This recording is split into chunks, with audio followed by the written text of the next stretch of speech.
Getting it real with RealChunWai on the hottest topics, frank, engaging and candid. Don't forget to like, share and subscribe. The Prime Minister, Datuk Sri Anwar Ibrahim, is making his first official visit to China. It is a big deal as China is Malaysia's #1 trading partner for the last 15 years consecutively. What can we expect from this historic visit?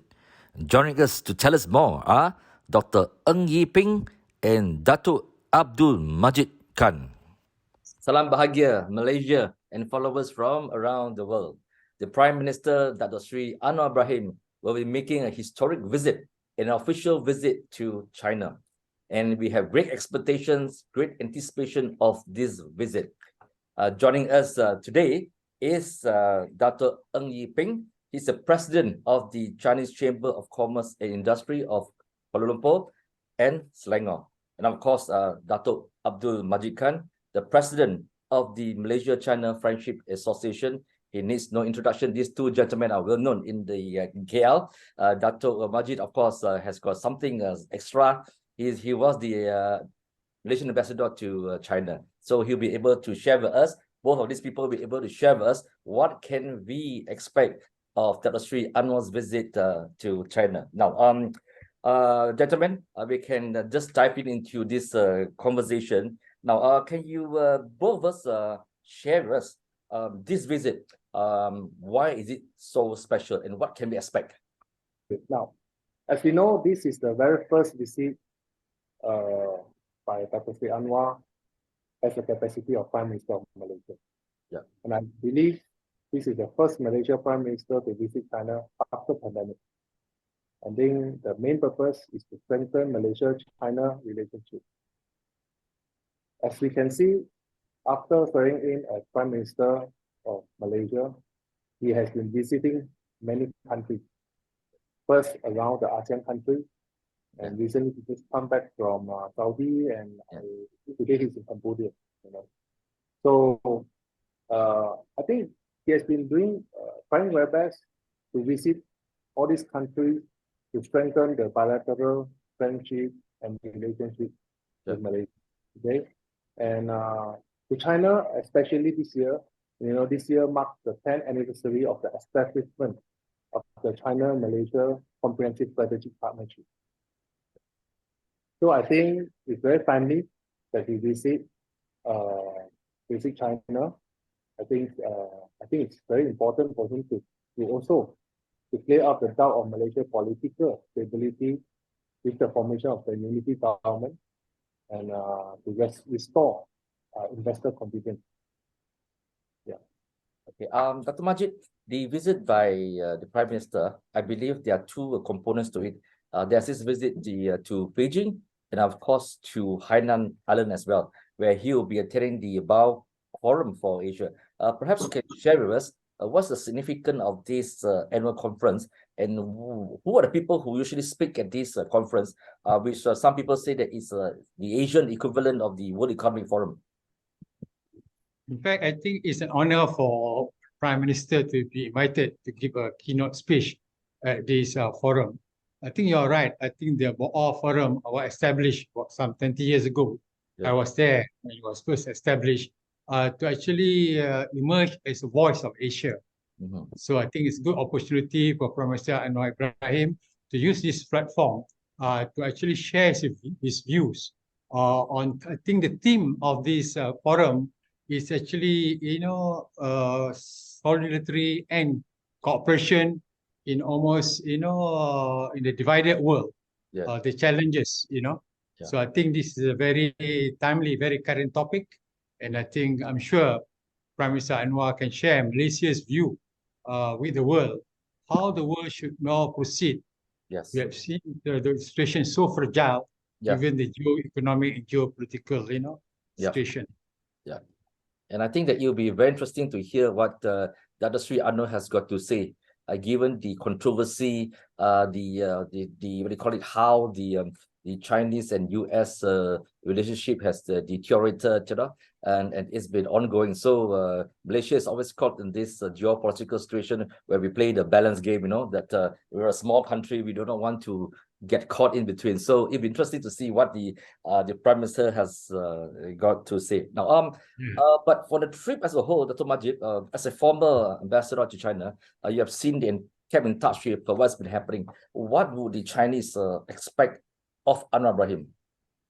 I think maybe there are 4 points that we can look into. One, I think the visit is a reaffirmation of the long-standing friendship we had with the Chinese, and also the strong and healthy relations we have built over the decades. Over the years, we have already built a very strong diplomatic, economic, cultural, and people-to-people, relationship. So this will be a reaffirmation and also to build upon it. And secondly, I think it will be a good opportunity for two leaders to get to know each other. As you know, both Prime Minister Anwar came to office about 5 months ago, and the Chinese have just concluded the National People's Congress, where new appointments, the Prime Minister has just been appointed. So it'll be a good opportunity for the leaders to exchange views on what they have for the new national agenda. For example, maybe Prime Minister Anwar can mention about his national agenda for Malaysia, Malaysia Madani, and also for the Chinese. They have already moved into the next step of transformation in terms of modernization, what they call high quality development. And thirdly, I think also we will provide the leaders opportunity to review the bilateral cooperation, maybe to identify and explore new areas of cooperation, and also to have new platform mechanism in view of two things, actually to help the economic recovery of the pandemic, and secondly also to actually bring the level of relation to higher level view of the forthcoming 50 years of relationship between Malaysia and China. So we need to prepare what is coming for the next 50 years. Correct. I think the next year will be very important. So this is a good run-up to the big occasion for next year. I just want to share with both Datuk of my experience. Actually, that I'd like to point out to Malaysians and people who are watching this program around the world, because in the summer of 1994, the Prime Minister the Prime Minister who was then a Deputy Prime Minister, he chose China as his first official visit. And that trip in 1994 was really very significant because I was there as a reporter covering it, and I'll be able to show some pictures to share with our viewers here. This Nur Izzah was just a little girl then. She had some problems climbing up the Great Wall of China because they had the steps were very steep, and it was very hot, and she was actually puffing away. And there was also a very interesting event that happened then. Anwar Ibrahim went to Nanjing together with the entourage, where he visited the tomb of the Great Admiral of Chen He, or Cheng Ho, as it is called in Malaysia. So Chen He, being a Muslim, so a Muslim prayer was conducted by Anwar Ibrahim at the tomb. So it was really interesting, that particular thing. Also, it's important to point out that in 2018, when Anwar returned as an MP, he also made a trip to China. It was his first trip as an MP again, where he met the Foreign Minister Wang Yi. So we can see the events and the history behind Anwar Ibrahim. So this will be a great event that everybody is looking forward to. This is your real thing and the big thing. Now, in terms of what they call it, bilateral trip, perhaps Dr. Ng can share with us what can we hope to achieve for both sides, Malaysia and China, in terms of bilateral trade. China has been Malaysia's largest trading partner for, I think, 14 consecutive years. According to MIDA in 2022, China is also the largest contributor of FDI. If I'm not mistaken, it amounts to about 55 billion. So with Malaysia and China inclusion in outside, we can expect a lot of new opportunities to boost bilateral trade. Both China and Malaysia can work together to outreach outside liquidity market as well as beyond it. Dr. Majid, I mean, if you look at the numbers, of course, China, of course, we expect trade to actually increase by 20% compared to 2022. And there's Dr. Ng says that China is our biggest trading partner for the last 14 years consecutively. It's really big, okay? A lot of people do not realize these numbers until they actually see it as to how important China it is to us. And it says that the trade between two countries is going to even go up. But what are the areas, Dr. Majid, that you think that the Prime Minister will really want to focus on? Here is an opportunity for the Prime Minister to meet President Xi Jinping. What would you think that he will convey the areas that we think that we could actually improve further for our trade? Well, trade, investment, and tourism are the pillars of our economic relations. Yeah. So I think Prime Minister will mention definitely the opportunities that both countries can work on. Yeah. I think what Malaysia can bring to China is some of our, basically now we look at the figures, trade figures.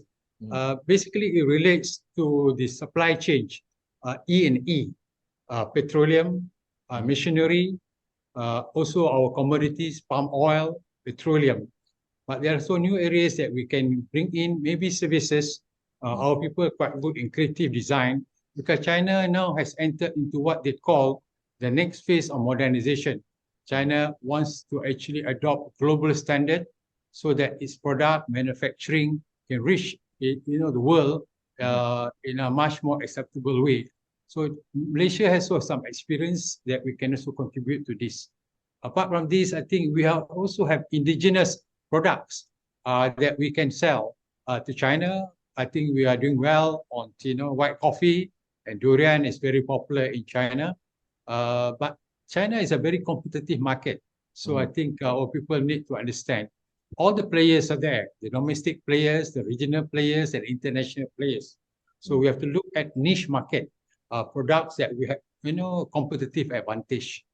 So these are areas I think, that the two leaders can exchange and perhaps bring about a better, opportunities. And also for Malaysian, we should make use of the two mechanisms that we have now. One is the ASEAN-China free trade, and also recently RCEP, because this provide actually tariff reduction access to China market as well as facilitation. So this will actually support our people in getting access to the China market. Dato' Majid, when you were the ambassador to China, in the eyes of the Chinese businessmen, when you look at Malaysia, in terms of competitiveness and how we fare, what would be the main issues that they expect Malaysians to deliver, and what are the advantage that Malaysia has over other ASEAN countries, for example? Well, there is a strong goodwill among the people towards Malaysia, and also towards the people of Malaysia. I think, as you know, when the Chinese when they visit Malaysia, the country they like to come back, and I think they feel very much at home. So I think the issue now is how we can take advantage of this, of the goodwill that prevail, among Chinese towards Malaysia. And one of the things that the feedback I've got, they look forward to becoming tourists, to trade with Malaysia, and also to become investors. But of recent years, they're a bit worried about our political stability. This is something I think the administration or government need to convey, that the political stability in Malaysia is strong, that we have rules and regulations, and that we are actually very compliant in terms of protecting the interests of investors. Dr. Ng, you will be following the Prime Minister to China for this visit, right? Yes. So what have you what have you heard about the areas which we think that there may be some kind of agreement, some kind of MOU, or some areas that you'll be working on? But frankly, at this moment, I don't have the details of the MOU.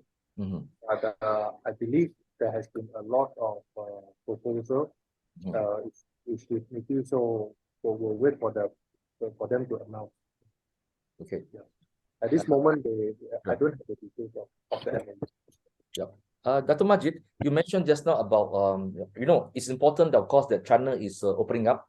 We should be seeing a lot of tourists coming. There's also been as China reopens its borders, tourists are slowly coming up. They have a lot of money to spend because it's pent up frustration. They've not been able to go on trips. So obviously, like any travelers around the world, they're looking forward to travel. But it seems that even in Thailand and Hong Kong, the expectations from China is still very slow.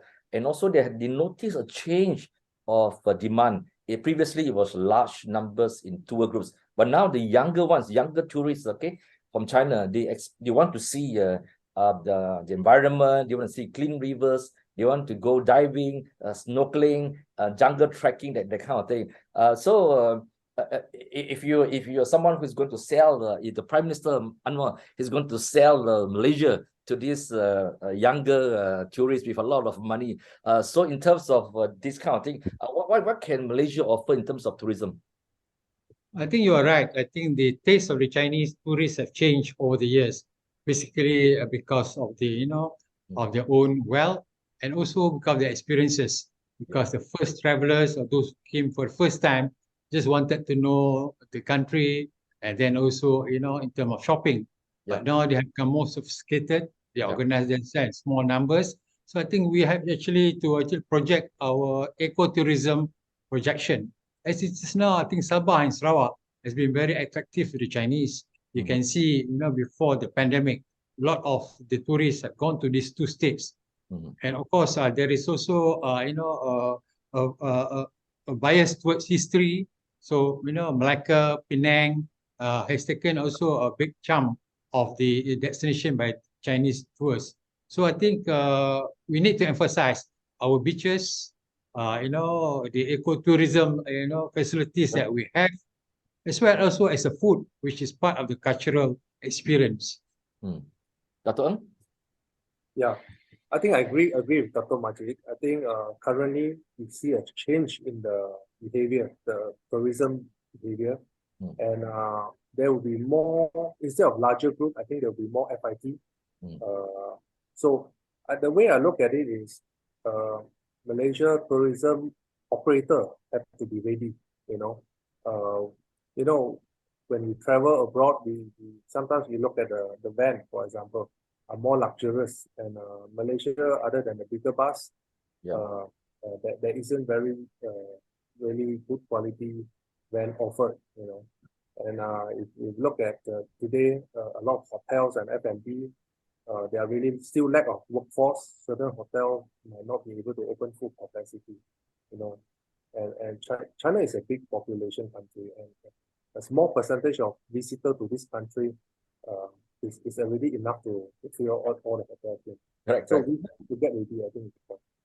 Dr. Ng, the first group of Chinese visitors, that was decades ago, who came to Malaysia, they would travel from Thailand and then down to Singapore, and then it ends in Malaysia. Okay, it always ends in Malaysia, and we were the last stop. So by the time they come to Malaysia, most of the money will have been spent. Okay, so that was our disadvantage. And of course, 2023 things are going to change. We're expecting very high level, good quality tourists. I think you two gentlemen, of course, have been traveling. You have noticed how much money that the whole luxury and how much money that these Chinese tourists are. And before COVID-19, I went to Shanghai, and I really felt very poor, Dr. Majid. I really felt very poor as a Malaysian, because oh my God, these people are so rich, okay? And that in Shanghai and in Beijing, of course, it is not representative. Dr. Majid, I'm sure you know, it's not representative of the whole of China, but Shanghai being a financial center represents wealth. And as a Malaysian there, I really felt that, oh my God, we are actually very poor. These people seems to be a lot of cash. They dress very well, and their cars were all luxury cars. And then if you go to Beijing, like the roads that you go to, the buildings, it's like every 6 months, something new has come up. So the pace is really frightening. So for Malaysians who may not have the opportunity to go to these two cities, well, you should actually go there to see for yourself how much and how staggering things are happening. I was on a trip to Guangzhou. I went to a school, and I was really shocked. Okay, the thing that hit me was that, oh God, Malaysia got to catch up. They were teaching the robotics, okay, and 3D printing to kids in primary school. So here and there, I was there and say like, okay, how are we going to catch up? So the time is not. I think this trip is really good that for us to see the pace that has taken place. Now, just want to move on to some of the things that's happened in Malaysia. The good things, okay, like for example, the Gili Holding Group. Thanks to them, they have actually made Proton a good car. I mean, that we know that the best way to sell a car is not really advertisement, it's word by mouth. So everybody now says that the Proton is really a great car. And of course, Geely owns 49.9% of Proton cars, while Lotus, they have 51%. After DRB Highcom sold the 51% to Geely. Of course, this is a great example of how Malaysia and China could really work together and benefit. At one time, we know that Proton was really struggling, but the Chinese came in and did a great job. Now, in terms of transfer of technology, in particular automobile, Dr. Majid, what could we really could ask more from China where we could learn more on cars? I think basically, you mentioned about the Proton joint venture. I think one areas that we can ask from Chinese is to source more parts from Malaysia. I understand now most of the parts are still coming from China. I think we have enough vendors, we have enough producers. Perhaps it's a question of price. So this one area. Then perhaps also we learn some of the technology that we employed by the Chinese. Because I think the Chinese have become also a global player in automotive. Their companies have acquired, big names around the world. So it's something that we can learn, also share with China. Yes, related to that also, it comes to digitalization. But Chinese is very strong. This, platform, e-commerce. Yes. And I think I'm told now they also are coming into in Malaysia using the latest manufacturing technology.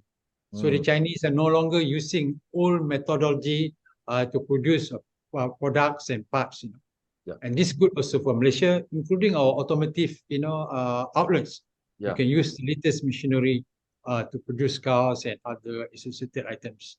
Yeah, especially that we know that Chinese have taken over Volvo, for example. Yes. And many other automobile companies. I think that the black cab that you see in London is also run by Chinese now. What are the areas you think that perhaps that where the Anwar Ibrahim could go to China and say, look, this is what we want as well, okay? What do you think that we could ask from the Chinese? Okay, now, first of all, just now you mentioned about the Proton Geely joint venture. Yeah. I think credit must be given to them now. Proton has been struggling for a long time, and they are able to turn around and in fact now have a stronger foothold in domestic and regional market. But in terms of technology transfer, I think from Malaysia perspective, we hope to see more technology transfer to locals, and hopefully Proton can use one day develop its own technology. I don't know.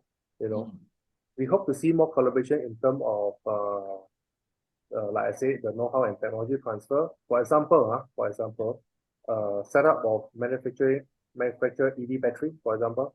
Malaysia is promoting EV a lot. I look at our government is promoting a lot on EV, and I'm sure EV battery will be sought after.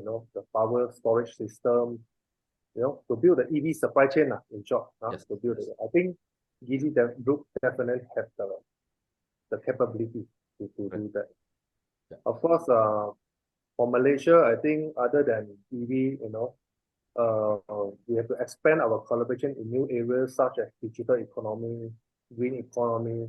I think China is very good in AI technology, big data, cloud service, etc. All this can help to transform our government initiative of this Industry 4.0. Yeah. I think another area would be the electric vehicle, as well as the self automation vehicle. China has gone really very big there. They're already testing If you go, I think that the prime minister has got very little time. It's just 3-4 days there. Just Beijing and Hainan. It'll be very good at some point that he make a working visit to Hangzhou, because I think that he'll be able to see a lot of these automated self-driven vehicles. They have already got the taxis that operates on its own without necessary for a driver. They have got trucks which splice the highway without anybody driving it, but it's automatic. And a lot of these food trucks that we see commonly in Kuala Lumpur, they already have it. Well, nobody's operating it.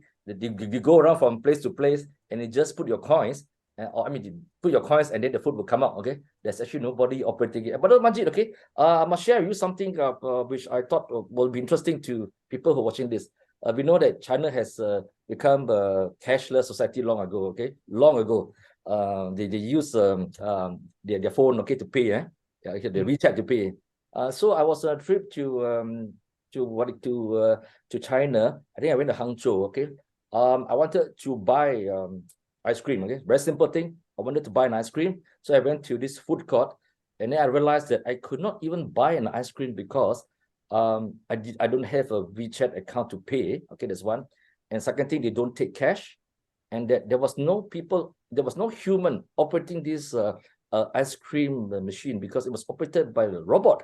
So I realized that I couldn't pay. Okay, I don't have a WeChat, and I could not talk to anybody because this was a robot operating in ice cream. So you can see so the distance that has changed it in China. Now, coming back to another topic, perhaps these two gentlemen could share with me what is this two countries twin parks project? What is it all about?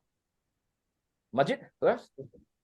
Okay, I think this is a new concept, that where the two countries agreed to build an industrial park in each other territory.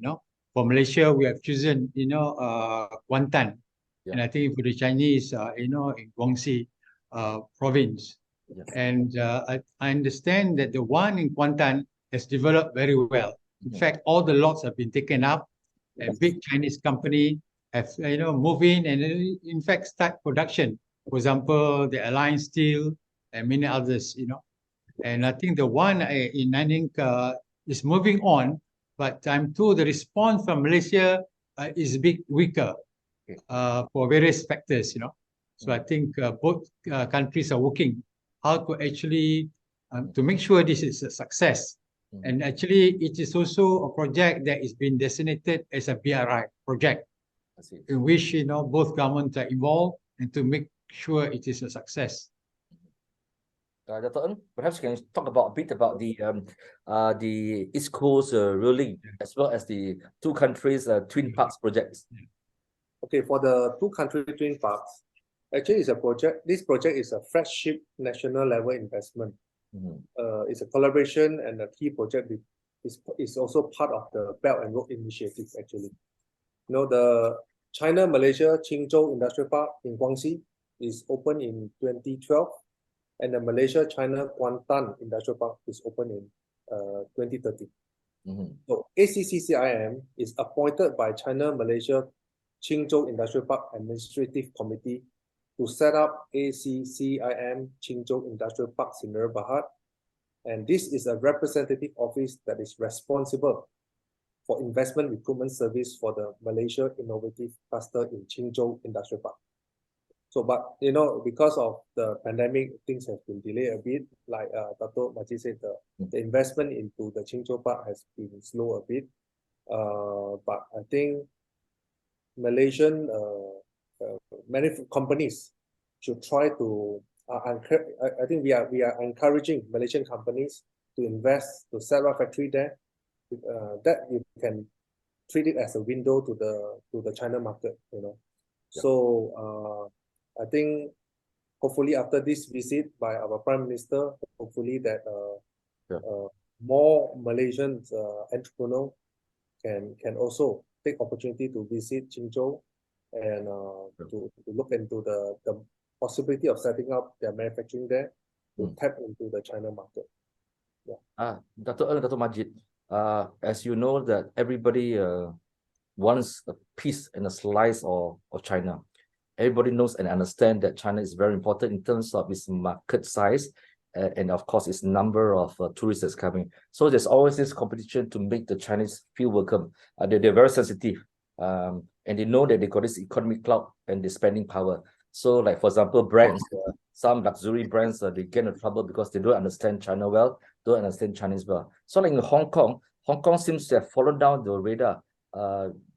The Chinese are not going to Hong Kong because they feel that they're not welcome there in Hong Kong.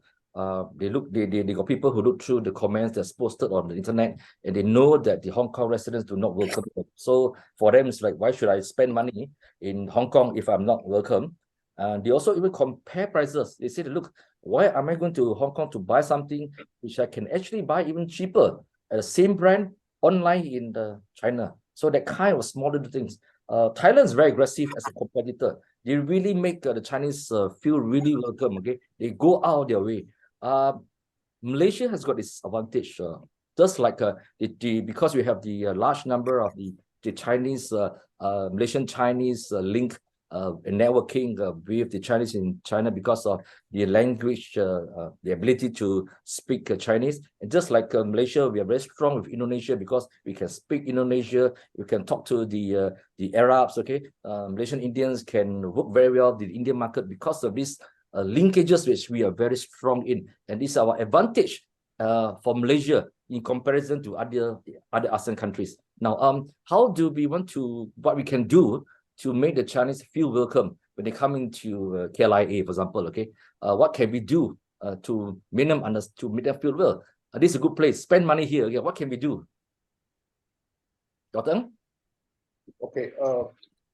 For China tourists, I think when they come to Malaysia, the first point of entry most probably would be the airport, right? So I think to have some Chinese wording will definitely help. Some directions and and even officers that can converse in Mandarin, will definitely help. I think for tourists, anywhere you go, even ourselves when you go, I think the important thing is safety. Yeah. I think you want to make sure that, want to give them the impression and make sure that they are safe, not only on the street they are safe, but for example, when we talked about, if I remember correctly, quite a while ago, there is a accident on by the boat or in Sabah or something like that, that kind of thing. All this, I think our enforcement has to be good, Of course, it's all about experience, if you ask me, for tourists, when they come here, from the day of entry, the days that they are here, the hotels, of course, just how you mentioned about prices. I think with today, internet prices has become very transparent, so the pricing policy, the taxes have to be friendly to attract the shoppers. I mean, the rich, they spend, but they are also at the same time very sensitive to price. Whether they are rich or not rich, actually, I think everyone is sensitive to price. Okay, Yes. So it's the overall experience. It's not just the airport. You don't want to queue in the airport for two hours before you can get out of the airport. I think that is a bad experience, and I see that the government is taking initiative to rectify all these problems. Dr. Majid? Yeah, the fundamental of business is take care of your customers, the service of customers, and more so to the Chinese, because I think the Chinese have two characteristics. One is a question of face. So I think we have to look at this sensitivity. They like to be treated because they say, I'm your customers, I'm spending big money. So how can you treat me in a shabby way? So these are quite fundamental that we should look at it. And secondly, also is question of bureaucracy. I think the Chinese have enough bureaucracy at home, so they do not like to they do not like to fill up forms and go through all this again. They want just to whisk through. So we have rules, regulation, and too many of them. So this will actually deter them. This is something that we have to look into. Yeah. So if I may add, Dr. Majid and Dr. Ng, besides tourism and the greetings at the KLIA. It'd be really good if the immigration department really seriously think about how to give rewards, okay, incentivize the officers. If you take the trouble to learn and speak Chinese, this is the amount you get. You learn to speak Arab, learn to speak Hindi. These are the lucrative markets. So if you can learn this, we're going to incentivize you. I think that's something that you should really think about, not just as the custodian of security or the entry to the country, but actually as an ambassador and as someone who is selling and promoting in Malaysia. It's just like, some airlines, if you go to the counter and says that, okay, I'm traveling Y class, are there any seats available? The plane is going to take off in 2 hours or 1 hour. I see a lot of empty seats for business class. Why don't you sell it to me, right? But if the reservation clerk or the clerk checking you in is not getting anything, he or she is not going to promote to sell off these empty seats. But if they get incentive, the person will sell it. So that's something that the people must get reward for something that they learn. So that's something that you really need to teach. And of course, as Dr. Majid says, that the customer is always king. Okay, it's just not the tourist, but the customer. Okay, irrespective of their nationality. Okay, so that's something. Okay, now finally, I'm going to wrap this off. Okay, if you have the chance to tell the PMX Anwar Ibrahim what he should do, okay, you're going to tell him that I'm going to give you this privilege. Dr. Majid, Dr. Ng, what will you be telling the Prime Minister what he should do? Okay, I think we hope to see more collaborations in new areas, more interaction between the Malaysia and China people. It's not only government to government, business to business, it's also people to people. So now is, this year, it's just how I said, it's a 10th strategic year, and next year is the 50th bilateral tie between these two countries. So we hope to see that both leaders will make good use of this opportunity to push our bilateral friendship and relationship as well as trade to a greater height. Dr. Majid, we have the final say. The Prime Minister is listening to this. Well, the Prime Minister is actually a global leader, and I think he knows China very well. But I think I have one additional point. Maybe also, while economic and government-to-government relations are important, but I think people-to-people exchanges are important. I think this we have done well, but actually we should encourage more exchanges at the level of think tank, academic, youth, sports. This will actually complement the efforts of the government. It's important for us to understand China, and it's also important for China to understand us and the world.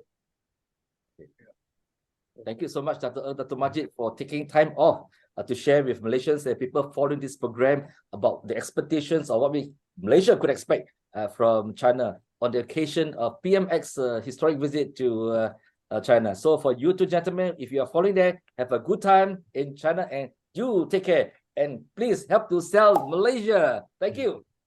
Thank you. Thank you.